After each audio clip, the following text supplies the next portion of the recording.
All right, so we want to shift gears now. So today marks 2 years since Allisha Watts was last seen alive by her family in North Carolina. Her disappearance sparked an investigation that eventually resulted in the discovery of her body in a small town about 96 miles east of Charlotte more than a month later. I remember when we found the news. I was working in Raleigh at the time, and they sent me to Southern Pines, where she's from, her hometown.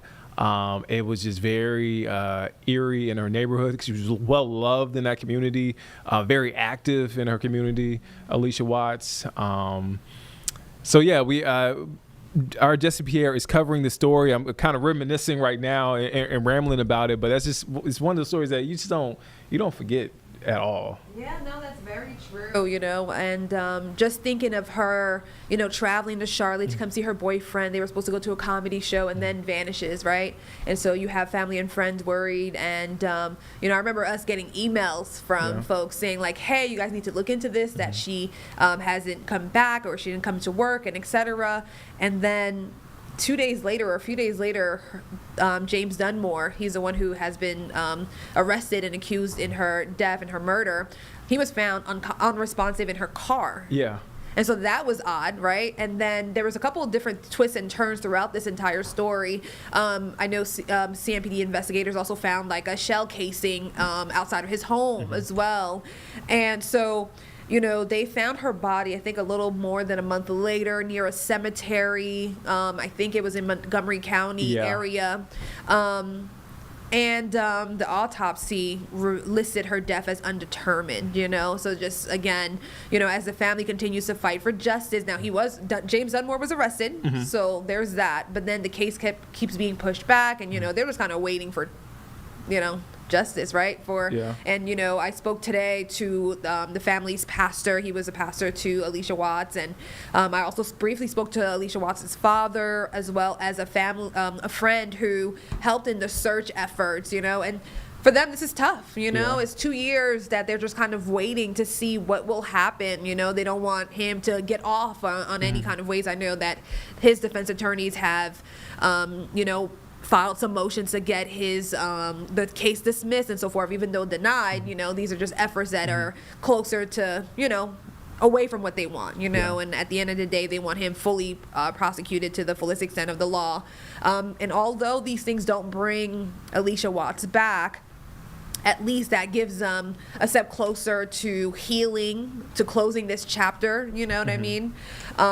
So, today we're just kind of, reflecting on the 2-year mark since she was last seen by her family, and just kind of, continuing to share light on this case. And I think one of the things that the family friend said is that this is another reminder or another time to spread awareness about domestic violence as well, and they talked about, like you mentioned, that Allisha Watts was an advocate, a strong member in her community, involved and so in forth. every single involved in thing. a lot of different things and so forth. So this was a tragic way to lose her, and they just want to make sure that this doesn't happen to anybody else. Did you feel the heaviness? Because obviously I felt it like right after they found her body, but 2 years later, like in those conversations, does it still feel heavy?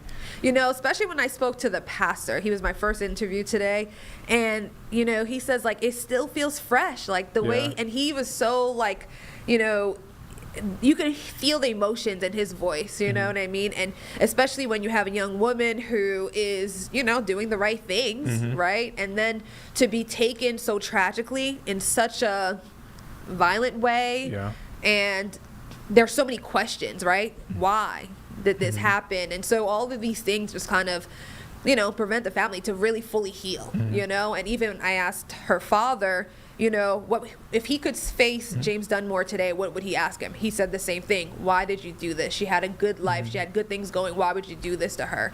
And I also asked him, what would he say to his daughter? And he said he always told her he loved her, and he would tell her again, I love you. Before I get you out of here, you've been so generous with your time, and I know you're busy. You got a lot to kind of filter through as far as information-wise and putting the story together. What do you remember from the day when they found Allisha Watts? Because I just remember, so that part of of where she was found, and then her hometown is kind of like all the TV stations in North Carolina kind of meet at that market. We all kind of overlap in that area, so we all were there. Yeah. And I just remember the newsroom in Raleigh was chaotic. But what was it like here, and what was your day like? Were you covering that story at all? Not on the day that Okay. she was discovered. I do remember several times when I've come to the home, outside Yeah. of his home and so forth, and this is when she was, first Mm-hmm. missing and so forth. And then I remember when he was found in her car. Yeah. And so it's like all these things are like not adding up. What's going Yeah. on? So there's just a lot of questions. But then, you still have a little hope that she's found alive, right? Or safe or something. So I think that just at the end of the day, when I hear this story 2 years later, it's just sad. A young woman lost her life in a violent way. You know what I mean? Yeah. And so that's my connection to it, in just that it's just a sad ending. And I don't know if, families ever really move on from that, Yeah, that's a hard one. Yeah, Jesse Pierre, when can folks? I know you said 4:00. But Yes, I'm 4 o'clock and 5 o'clock today. So you'll see the story there. And then we'll have a lot more online. Yeah, because yeah. those were long interviews for sure. So. It's a lot of moving parts with the story, and a lot of developments, and a lot happening with the story. So again, Jesse, thank you for your time. Thank you for course. stopping by the studio.